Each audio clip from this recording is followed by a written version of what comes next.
Yes, I want to welcome everyone, especially those who are from other provinces. We are from Ontario, so SOCOM, who organizes this webinar, is in Ontario, but we welcome all of you from all different provinces and different places. So it's a very precious opportunity to be together. And so let me just open in prayer and then we will get started. Heavenly Father, thank you for this opportunity. Thank you for drawing us together. Thank you for drawing us to you, to your love, all of us.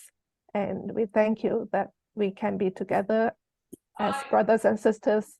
And we have this opportunity to learn more about ESL and ESL, especially with seniors.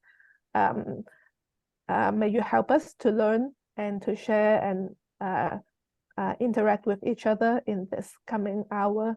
I pray that we will learn a lot and that your spirit will guide us in our discussions.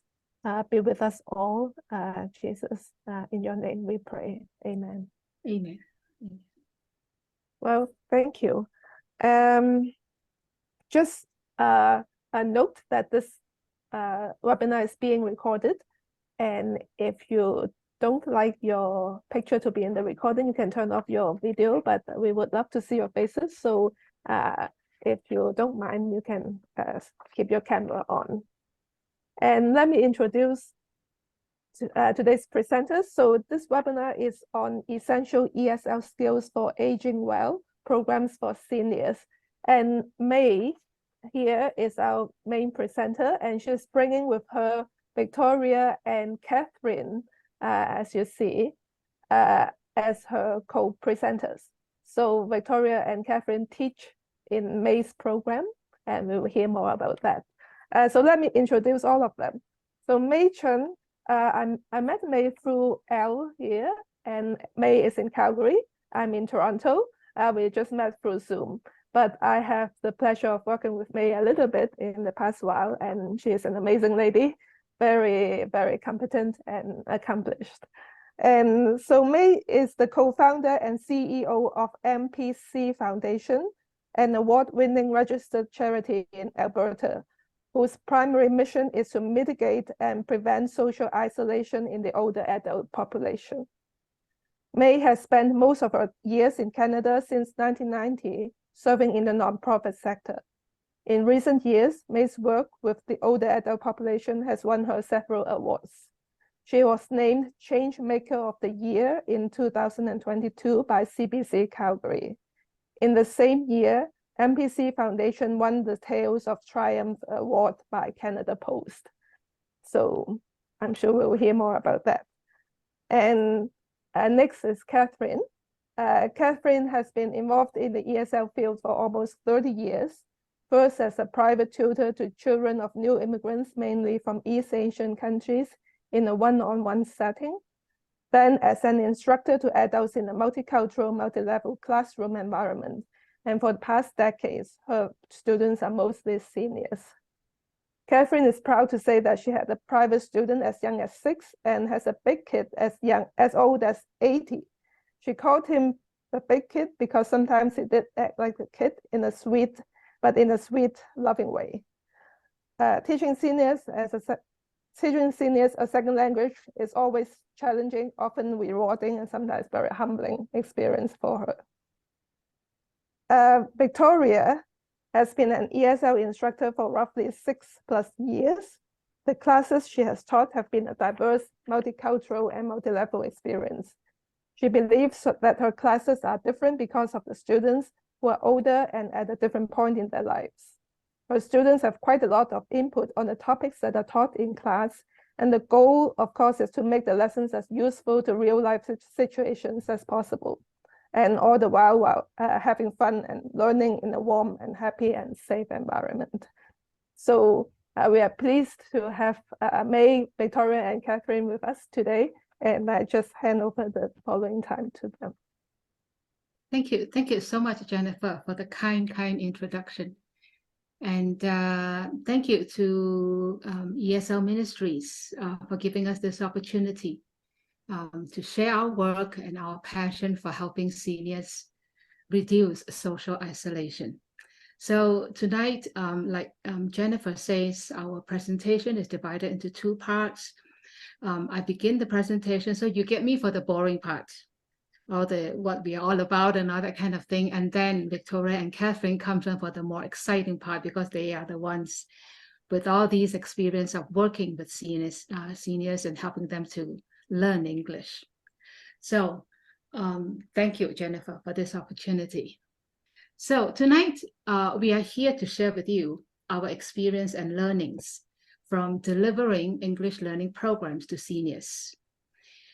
So first of all, let me tell you a little bit about our organization. And the slide should move. Wait, okay. While our work with seniors began many years ago, we officially became a nonprofit in 2020, and we were granted charitable status in 2021. MPC stands for Empower Canada, and our work is focused on empowering seniors with opportunities, skills, and resources to achieve the best possible physical, social, and emotional health so that they can live independently and successfully right in the community of their choosing and for as long as they choose to do so. And we do all that by creating social, learning, and volunteering opportunities through online and in-person programs and services that we run 6 days a week. And all our programs are available in 3 languages, English, Cantonese, and Mandarin.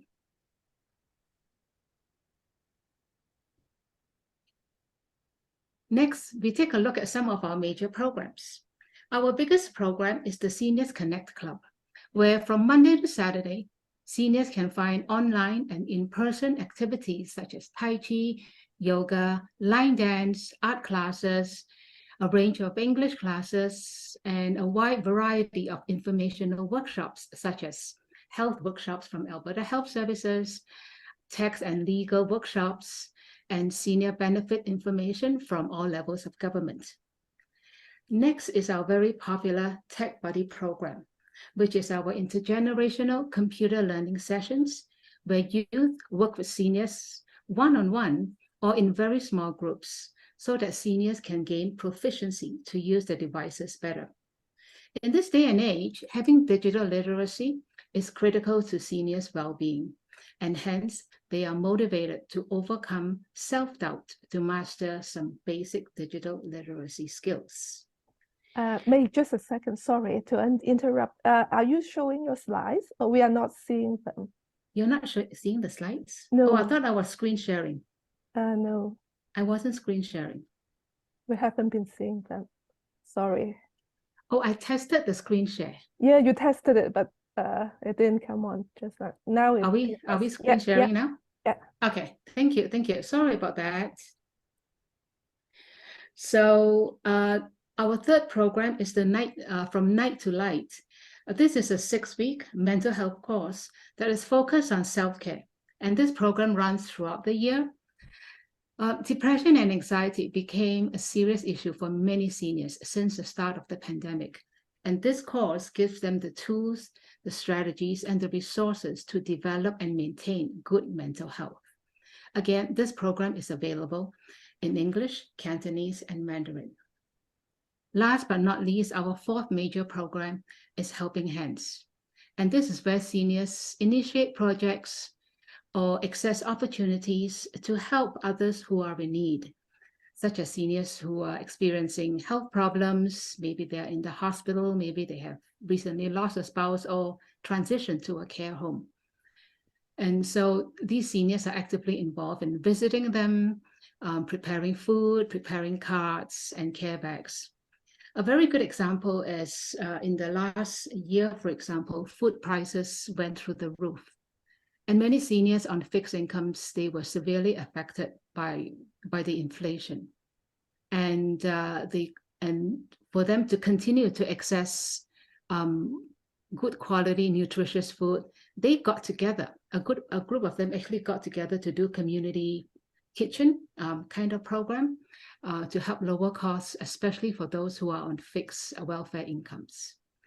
And we find through our experience of working with seniors that those who are actively involved in caring others, they do enjoy better physical and mental health.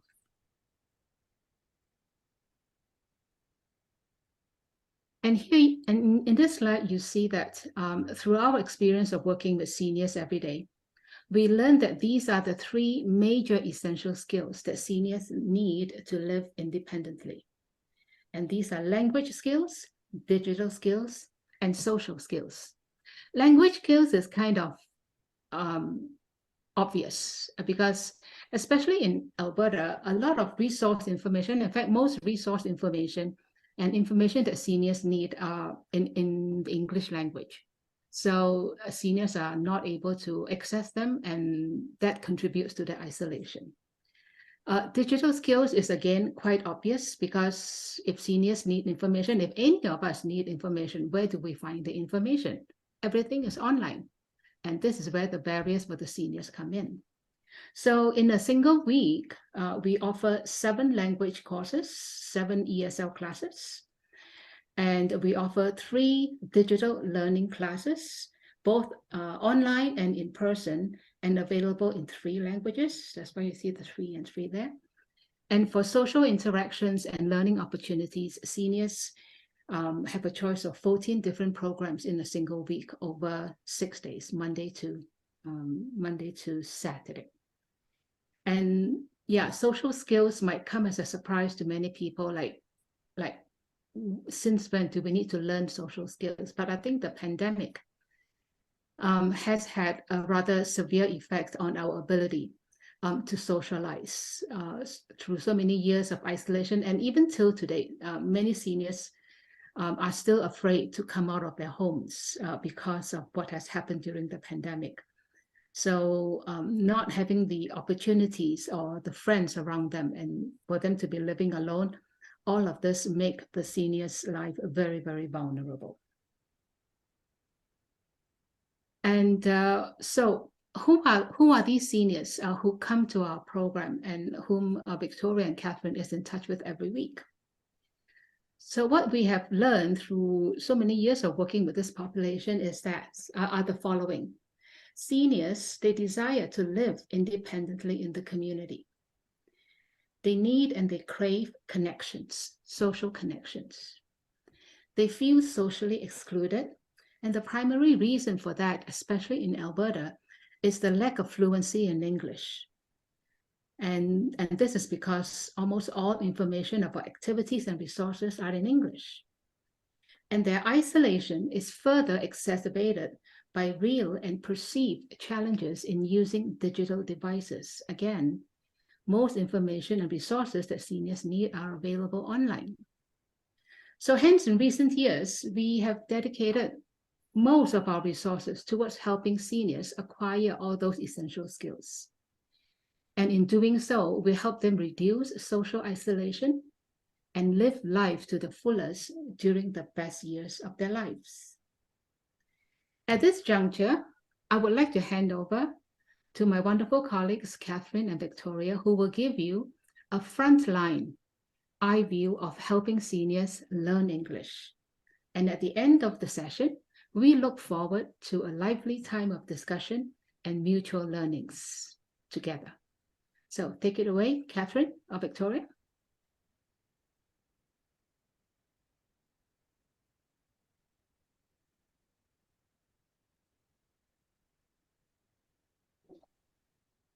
And this is Victoria. Hi, I'm Victoria. Yeah, nice to meet you all here tonight. Yes, I think we all agree that COVID-19, pandemic has been challenging beyond measure, beyond imagination to all walks of life around the world. And as an ESL teacher, I have to think hard how to navigate during this difficult time to make learning accessible to those who used to be sitting in the classroom, to those who have never touched, not to mention owned an iPad or a smartphone, like maybe your grandmother or my great uncle, right? So that is the first thing that we thought about is how we can help them to, this is the very first hurdle to them, and that is a very challenging part, both to the learners and also to the teachers. Yeah. For them to learn the basic skills in order to gain access to the virtual classroom. And then also to use email for communication. Right? And some of them never ever touch a computer or an iPad before.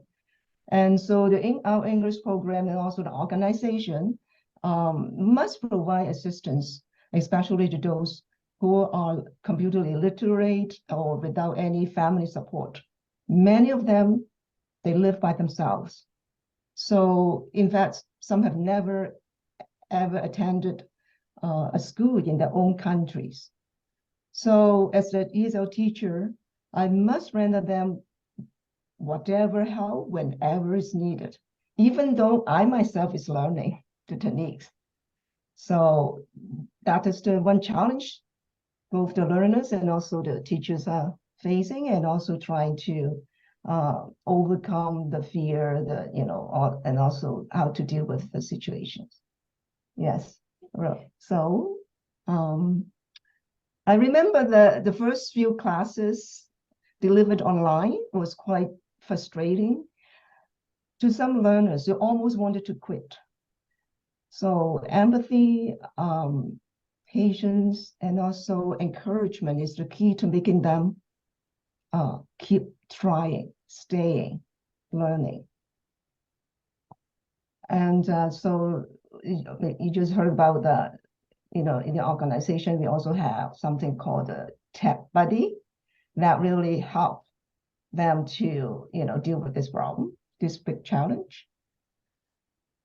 And when I was first assigned a class, mostly seniors, I thought, wow, such a big challenge in front of them. And what motivated them to sign up?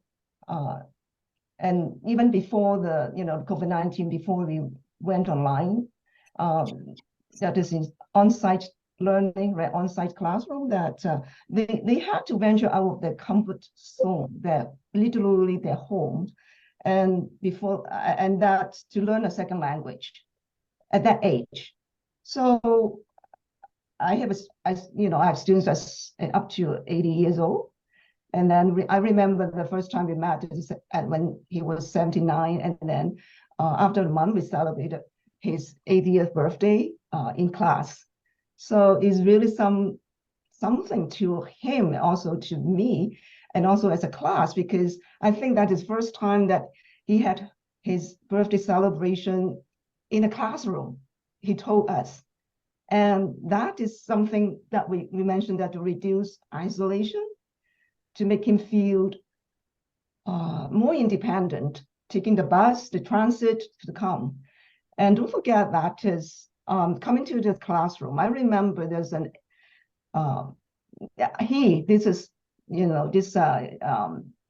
senior that took the bus for at least half an hour to the class, to the school. No matter what, the rain or shine, he still showed up. And think about the severe winter conditions in Calgary, right? And that is really something to me, and that is also the rewarding part to me, really. And it's interestingly, and he learned the word octogenarian, and it's, I am, an octogenarian, and then it's a big word, is a difficult word to spell, to pronounce, and he learned it. And think about that, right? That kind of little sense of achievement, at first it's little, and then it builds up. And this is an example just came to me, and then just share with you. Yeah, I feel like the transition from the physical classroom to online learning for some of us was easier. Seniors, however, even just looking on the phone, they can't really see the small print.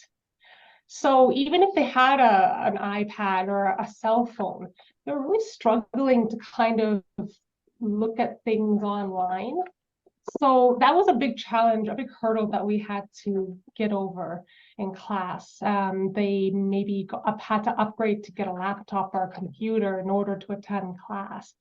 So I think that that's one thing that we forget about, that maybe the younger generations, they might have a little easier time accessing the internet, Zoom, but for older students, even the act of just looking at the text on the screen is so hard for them. So I'm really proud of all my students that managed to make that transition really smoothly.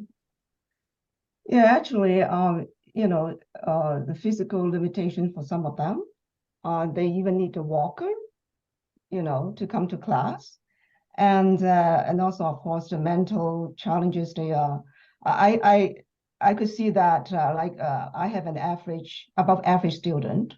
Once I think she turned 75, I could see that she's really going downhill in her memories, her retention, her how to comprehend, how to process what's in class, and she started struggling. But she never gives up. She's still in the class.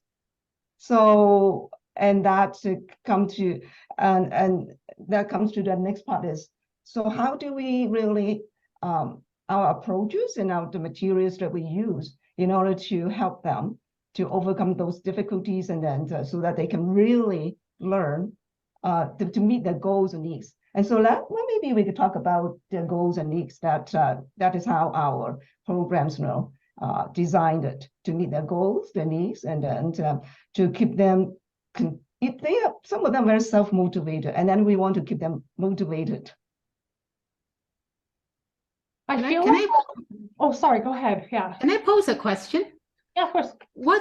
Why do you think, like we all know the hurdles that they jump through to attend classes, rain or shine or whatever the temperature is? So what are you seeing to be their motivation? Why are they so motivated to come to class? Part of it, I feel, is that the classroom gives them a place to socialize. It's good for their mental health to see others. And that sense of community with everyone around them learning the same thing, and enjoying that atmosphere together is so important to them. Yeah. They're so isolated in the beginning. Seniors are more isolated, I find, even before COVID, everyone knows this. Mm-hmm. But after and during COVID, they became even more isolated. So I have had instances where certain students would come to class, admittedly not really to learn English, but they really just want to sit there and look and talk to other people and be like, hey, do you want to call me after? Yeah. I want to discuss this recipe I heard in class. I can sew. Can you sew? They're just reaching out a hand to find a friend in class. Learning is a bonus, of course, but socializing is good for your mental health, right? Yeah. Mm-hmm. Yeah, actually, we will do some kind of needs assessment, or what are your goals, right? And they usually just say in a very vague way that, oh, I want to improve my English. I want to be able to speak in English, to understand people. But I found that from their comments, from their in the evaluation after the program, then you can see what you mean. What they really mean. Maybe I can quote to you that what they mean by I want to be able to speak in English, and then I want to understand people. Now, for example, I have a student, and then he told me that he has to drop off and pick up his grandson, all right, in school. And then now I know how to greet his friends and even the teacher in English. It is really something for him. And then another lady, and then she told me that now she came all the way from Hong Kong, about 2 years ago to be, with the family, because I just got a new granddaughter. And then she said that now I can sit with her and during her bedtime story time. And now I can catch some words that she's reading.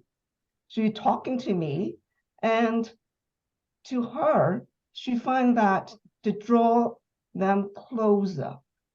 That kind of generation gap is not in terms of age, is because reducing the language barrier that makes her feel so good. And it is important, right?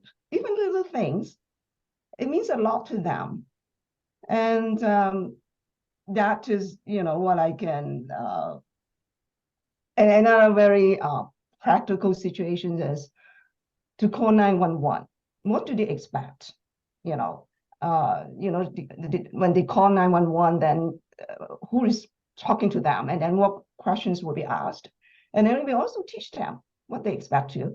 Although they can, and so that before they can get an interpreter, they can get a translator, but sometimes it's not right away, right? And so they will tell you that, and just like a couple students, one morning, the wife found the husband lying on the ground and then bleeding because he fell. And then right away he thought about, I can call 911 instead of just hesitating. I don't know what to say. And then she called 911. And then she knew that the words like dispatcher, paramedics, ambulance, and things like that. And really really calm her down. And then her husband also said, wow, good job, right? And because they're learning in the same class. And so this is a very good example that we try to make it very, practical English, functional English that it can apply to their daily lives. And another student told me that the English-speaking neighbors, she always tried to avoid seeing them because I don't know what to say. I don't know how to respond. And now I would say hi, and then we started the small talk. They learn what's a small talk and what to avoid. What topics they should avoid, or what topics they can, touch on. And they have more confidence talking to people, right? So these are these real examples from my experiences, teaching seniors. And from these is what they need when they say, I want to improve, that is what they want. Reducing the gap, isolation, able to say something, and seeing the doctor, they know the body parts, and so they know what to do when the doctor says, show me your hand. But then they also learn what does it mean when they can say, when they ask somebody to give me a hand, what's the difference, right? You show me your hand is different from, can you give me a hand? And then, okay, we're in the superstore, right? When I need it, I would say it with confidence. I find that a lot of my students actually, they really want to be able to interact with their grandchildren more. And in class, of course, we'll learn about spelling and grammar and all that, but they're more interested in everyday conversation because it'll get a lot of practice. And so sometimes after class, they'll go, oh, that's what my grandchildren were talking about. Like, I understand now. And to be able to just understand what the kids are saying or the grandchildren are saying is so amazing to them because they didn't know what they're talking about before. Another aspect that we kind of touch on in class is on community. Because they're so isolated and technology, they're good with going on Zoom, but they still don't know how to go on the computer and look up community events and such. So when we talk about it in class, they're like, oh, there's a spring market at the Saskatoon farm this weekend. And they're like, oh my gosh, I want to take my grandchildren there. I never knew about this before. So the class kind of like expands outwards and they get to experience Calgary more because they get that knowledge. Yeah, that was, I also remember that when we have a field trip to the City Hall, municipal building, and that there's a student who has been living here for 40 years.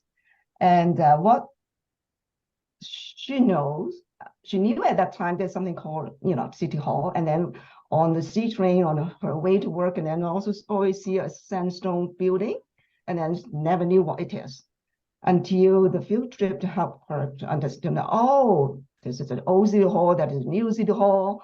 And then also they learn about vocabulary, not just vocabulary, but also right there physically going into the chamber, the council chamber, learn the official crest of Calgary. And she has been living here for 40 years. And so just feel so excited and so good. I was just have a good feeling that they feel that it's more connected to the city after living here for 40 years.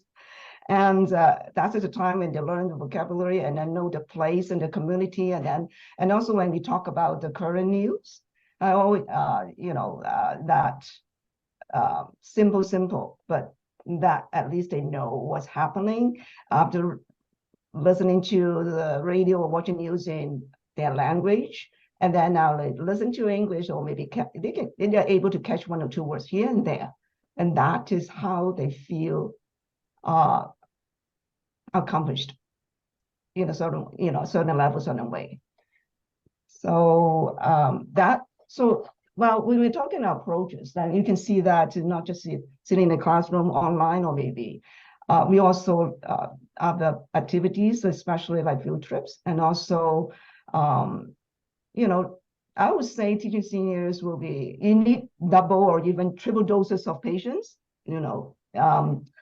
and also numerous repetitions, and also creative ways of reinforcement. For reinforcement, this part, I find it useful when I try to draw from my own experiences, real experiences, so that they find it's real, and also the words that repeated. For example, when they learn when they get on the C train, they need to take the C train or order the bus. They need to do something like to validate the ticket. And so I just share experience with them that one time I forgot to validate the ticket, and how I got the penalty, the ticket, okay? So that is how they learn the vocabulary. They learn it, and then they are there to see the machine. This is for validation. They learn the word penalty, tickets, and platforms, and a peace officer, all these. And that is how we reinforce the words they learn in the classroom. And that will stick better here, I think, right? Or, and even, one time I had to call 911 myself. And that they say, oh, you have to, and then tell us how is it and what is it, and blah, blah, blah. And that is how they really remember those vocabulary, what to do, what to expect, and then what to do. And I think that this way will really help to reinforce what they've learned. For me, I remember taking my class to a field trip to Tim Hortons. It's a very simple thing. We go there every day, but they looked at the menu, and then I kind of had a budget to kind of buy them all coffee, but I stood there and I asked them to order themselves. And some of them were like, oh my God, no, like, I'm not going to do this. But they did it. And then the next class, one of the ladies came up to me and said, I went to Tim Hortons with my husband, and I ordered both of us 2 teas, and we sat there at Tim Hortons and had a tea together.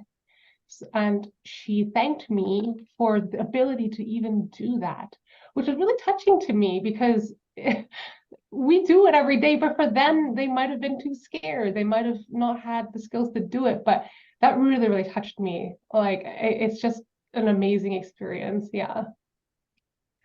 And sometimes even very humbling, because I had a student from China was learning in the class for some time, but then he had to go back.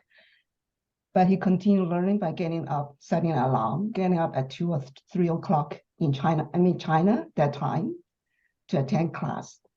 So I could see that, the background. And that, I think they find it really help them in their daily life, within the family, or when they go out. And that is what we call the motivation, right? Or self-motivated. So, yes. May, you're muted. Oh, Yeah, can I ask each of you to talk about the levels of English that the different levels of English that you are currently teaching? I am currently teaching intermediate classes at MPC. beginners and between beginners and intermediate. But I also experienced from other programs that I was teaching, not just because I was mainly Asian speak, right, Chinese speaking, and so that is the part we want to bring up later about bilingualism in classroom. And also, Victoria, initially when we started offering the English classes, it was mostly just language learning, right?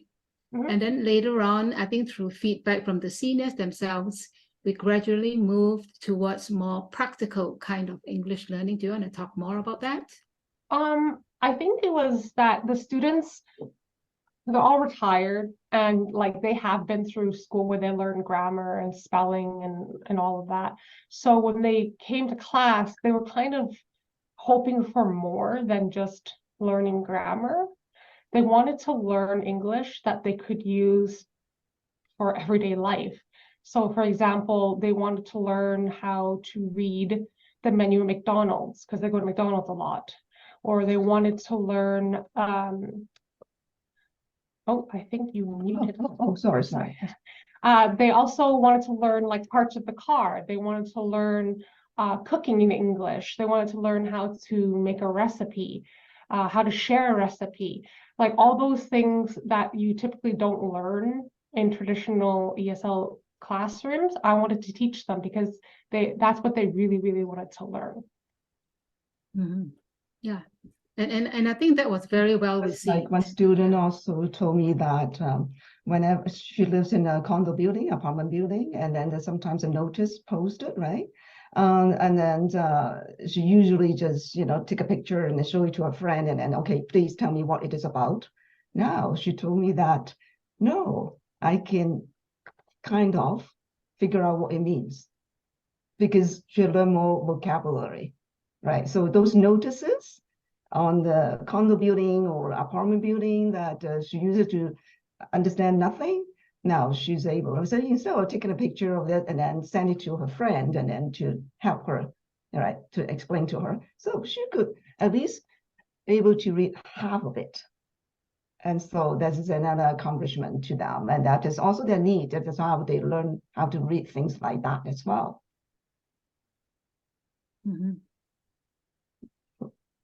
Should we touch on we use bilingualism in the classroom? Sure. Yeah. So now the programs that with me is mainly the clientele, mainly Chinese speaking, and and then we really use bilingual in the classroom. That's trying to give them the first language support. In this way, I found that they are more willing to speak up, to voice their opinion. And then, but of course, it depends on the percentage. For a lower class, lower level, then maybe, at the beginning, maybe 80% of first language and then 20% of the English. And then later on, it move up 50%. And then for the intermediate class, they may start with 80% of English and 20% of, the first language. And I find that is quite beneficial. I mean, it's useful, helpful, essential in both learning and teaching. For example, I asked them, you need to tell me something, please tell me something that you did over the weekend, or maybe a piece of news that you heard. So they try to say in English, but then I fill in the gap for them. And that is how they learn the words, that they know how to put it in English, from Chinese to English. So I'm kind of also doing some kind of translation that when they're saying something, I type it up in English, and then there's, I don't know how to say it, a certain word, express a certain word, the Chinese word into English. And then that is how they learn new vocabulary altogether. And that is, one way of doing it, using, bilingualism in classroom. But I know you have a different way, use the Google Translate. Yeah, I only speak English. I am trying to learn some Mandarin. I've been telling my students sometimes in class, I'll say a word and they'll be like, teacher, this is how you say it in Mandarin. And I think that's really cool that I'm teaching them English and they're willing to open up and teach me a little bit of their language. I actually use Google Translate. I actually share it on the screen. And if I don't know how to speak any of the language, so I'll type up a sentence and then they'll look at it and they'll translate it. It will translate into Chinese. And sometimes Google Translate even gets it wrong. It won't translate properly. Yeah. So some of the more advanced students will actually help translate it to the other students. Actually, it means this. So I know like they understand it and they're helping each other, which is really cool. Mhm. And I think it is Yeah. very exciting to Oh. see students' Yes, progress. It is very Hey, I think exciting. it- Can you hear me? We cannot hear you, May. You cannot hear me? Yeah. Can you hear me? You cannot hear me? No. You can hear me? Uh-oh, we can't hear Yeah. her. Okay. Oh. So I was going to say it is very exciting to see the Okay, got it. students. Oh, yeah. Yeah, So yeah, to see the students' progress, because Catherine has two of the lowest classes. So they go from the class 4 to class 3, which is higher. And at the end of every year, everybody, the teachers evaluate, okay, this student should be moving up to that class, those kind of things. And then from Catherine's class, they move to Victoria's class. From Victoria's class, they move to Molly's class. So it goes higher and higher until they reach Donna's class. And I think we do have some challenges doing that, right, Victoria and Catherine? Sometimes they are not willing to move. Do you want to talk about that? Yeah, it is a confidence thing actually. They're Yeah. comfortable Mhm. inside of the classroom with all the friends that they've made, and also the teachers. They get used to a teacher, so it's really hard to move them sometimes. Yeah. Yeah. But on the other hand, some of them are very greedy. Can I be in all classes, both classes and then that, like that. Uh-huh. But, yeah. So, but yeah. Yeah. So, Jennifer, we have 15 minutes left. Okay. Do you? Yeah, there are a couple of questions in the chat, so we can Uh-huh. start the Q&A, I guess. So Evan asked, how do the seniors hear about your classes? So I'll answer that question. When we first started this, we did a lot of advertising through community associations. One of the things that we do that is different from a lot of other organizations is we operate right in the community where the seniors live. So we started the English classes, for example, at one of the community halls. So that seniors can walk to the community hall and attend the class. So we started with about 20 students at that hall there. And slowly through word of mouth, 99%. Like today we have, I think in total, just the English classes, we have about, 60 to 70 students. They all came in through referrals from the seniors themselves. So initially we did a lot of advertising, but we haven't done that anymore. Part of the reason also is, I think, with online teaching, the teachers always remind me that, don't put too many students in the class. It is a little bit harder than in-person teaching. You can have 25 students in the class when you're there with them. But when you're online, it's a lot harder. Is that correct, Victoria and Catherine? Oh, yeah, maybe maximum. I mean, 10, 12 is, especially if that age, because more everybody trying to give everybody more chance to practice. So too big of classes, Right. Not only that, but one of the problems that we are trying to kind of solve is sometimes when you're learning English, most of the time when you're learning English, you want to like repeat. So students are all repeating, all 12 of them are muttering into your ear, and you're like, oh my God. So that's one of the reasons. Like if there's 20 of them and they're all repeating into my ear, I'm just like, oh no, like that's I can't handle it. Yeah, I know. So for that reason, we have to keep the class small. So and apart from the we have 5 different levels of English learning. These are the progression classes. On top of that, they get supplementary classes. And this is, again, feedback from the seniors. For example, Victoria does an additional pronunciation class for those who want more practice with pronunciation. So that is on top of what they learn on a regular basis.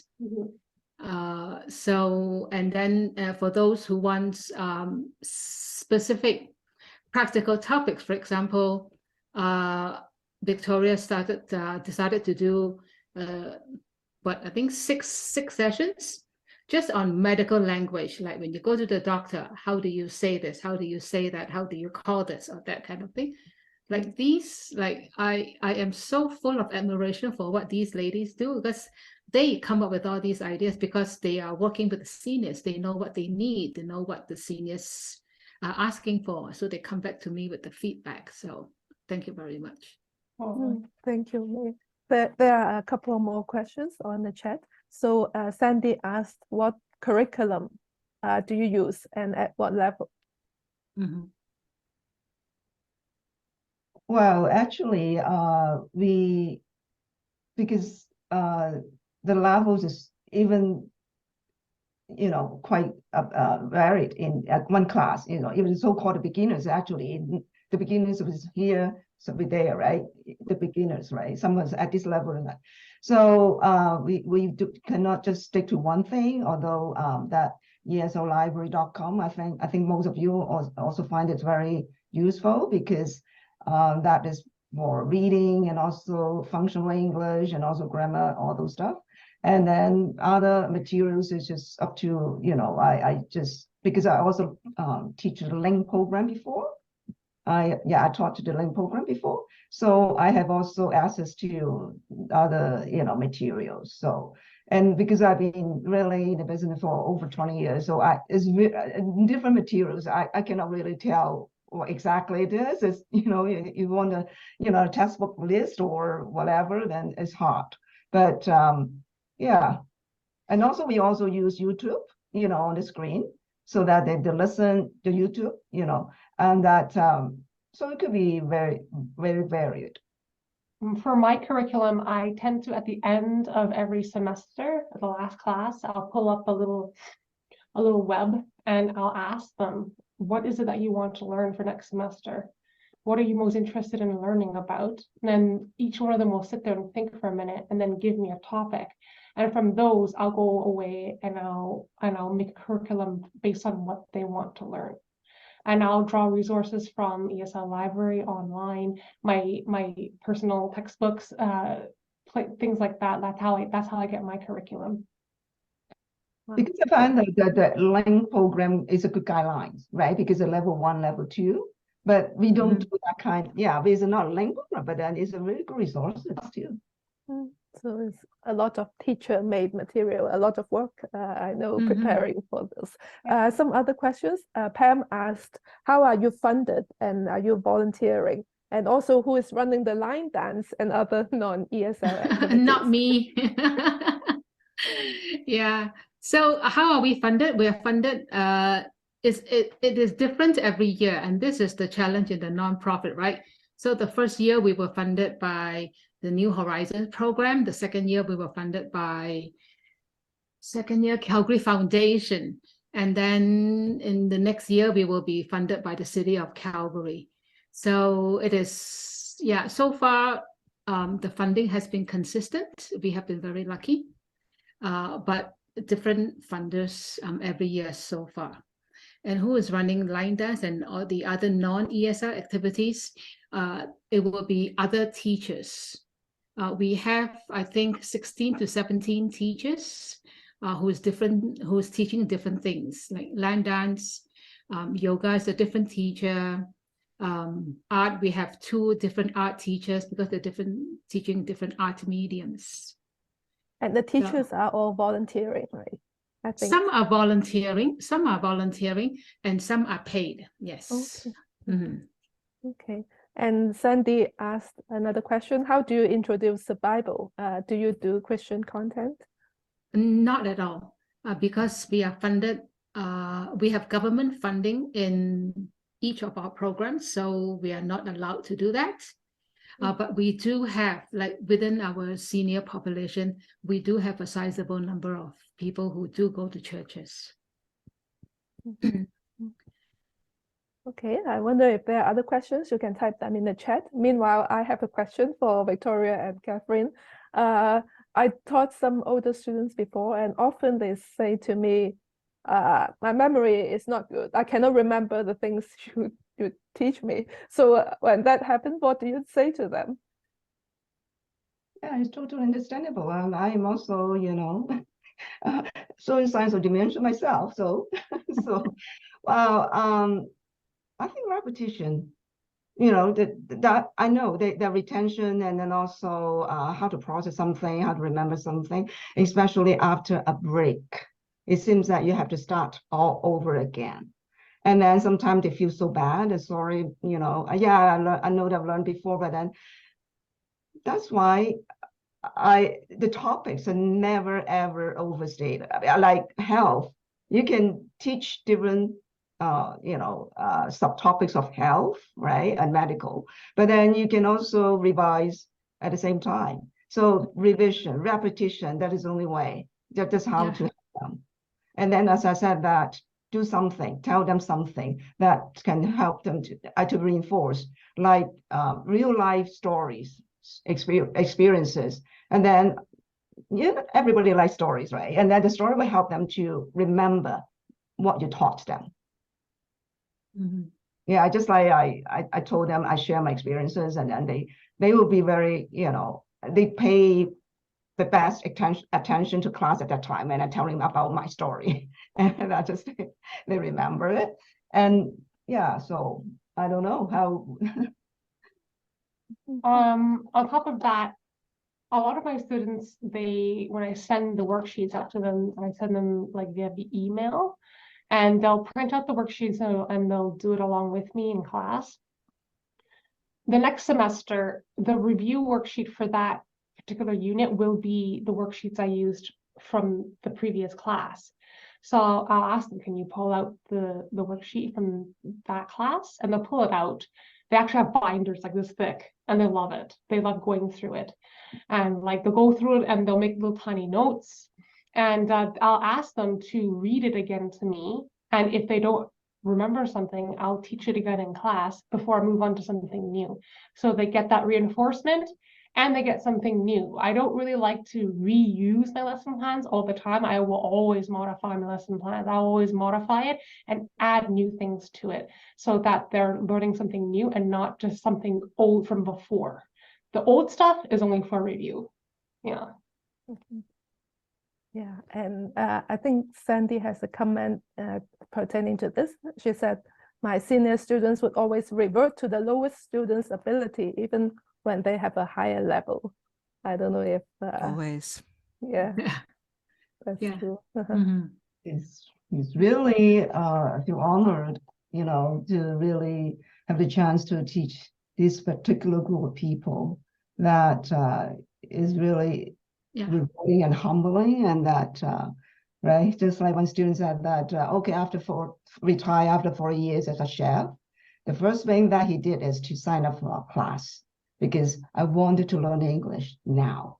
And then he is 65, retired, and that is really something to him. We waited for this day. At that time, I have to, busy raising the family, but now I want to gain my own independence, my confidence. So we are there for them. Yeah, thank you. A couple of other questions before we wrap up. So we will have more time for those who wish to stay on afterwards. But just before we close officially, there are a couple more questions. Kathleen asked, do you have literacy students? And then she also asked, is there a chance that the program can be expanded to other cultural groups? I can answer the question about the cultural groups. This has been on my to-do list to expand to other cultural groups. Yes, we are not there yet, but we're working on it. Yes. And are there literacy students? Yeah, so Literacy. yeah, but this, you mean another programs and it's up to May, right? Literacy program, I think literacy students, by that, Kathleen, I think you means those with zero foundation in English, not even the ABCs, right? I don't think we have those kind of students, right, Catherine? We don't have those kind of students. At least they know ABC alphabet. Yeah. Yeah, and that or something quite sometimes, one time is quite interesting. A student that when we do the crossword puzzles, right, the crosswords, right, and that is giving you some kind of hints and clues, and then there's a down and then across. And that students learn, oh, alphabet is because she only knew the alphabet. A certain word should be going horizontally, right? For example, book, B-O-O-K. But then, in those crossword puzzle, exercise, and they sometimes you need to do the down one, right? Like that. And then she couldn't get it. I say, English is from here, like that. Why vertical? It's not. It's just horizontal to me. And so things like that is really very low. That's why I mean some even maybe not illiterate in their own country. So to run this kind of class is another big challenge, big project, and so it's I don't know. We currently we will not have the resources nor the expertise to run those kind of classes. Yeah. Okay, thank you. So a couple of comments from some people. Pam said you have organized an amazing program. Well done. Oh, and thank then you. Thank Elle you. said, well done, May, Victoria, and Catherine. I cheer you on in your work. Thank you. So thank you very much, all three of you. I think we need to wrap up our time officially, as I said. And that would be, I think May is going to stay on for more questions. Is that right? If there are more questions, if there are more questions. Mm-hmm. So let me just make a few announcements from SOCM, and then I'll close in prayer, and then those who need to go can go, and those who wish to stay can stay. So just a few announcements. This webinar is qualified for TESOL Ontario PD credits. So for those from Ontario, if you have requested a certificate of participation, I'll be sending that to you after the webinar. You will be sent a link to an evaluation form. So please fill that in when you got it, because it will help us to organize future webinars. And you will also be sent a link to the recording separately, probably sometime after, maybe a few days or a week, I don't know, depending on the editing of the recording. But we'll send that to all people who register so you can review it or look at it again. And our next webinar will be on May the 16th at 8 to 9 p.m. ET. The topic will be not the trained TESOL teacher, light of the world digital curriculum makes it easier. So it's about a particular curriculum, and I think it will be helpful. It will be given by Carrie Jo Johnston, and registration will begin at the beginning of May. And if you are not on our mailing list, you could go to eslministries.org to sign up there, and you'll receive all our updates. Thank you again, all May, Victoria, and Catherine. Let me close in prayer. Dear Heavenly Father, thank you so much for today and for May, Catherine, and Victoria. We see their heart for the seniors and those who are vulnerable and marginalized in community. Lord, may you bless their work. May you help them in resources, in finding volunteers, in all sorts of ways to make their program prosper and to help more and more seniors in their community. Lord, bless them and bless each one of us as we part. And we give you thanks for what we experienced tonight. In Jesus' name, amen.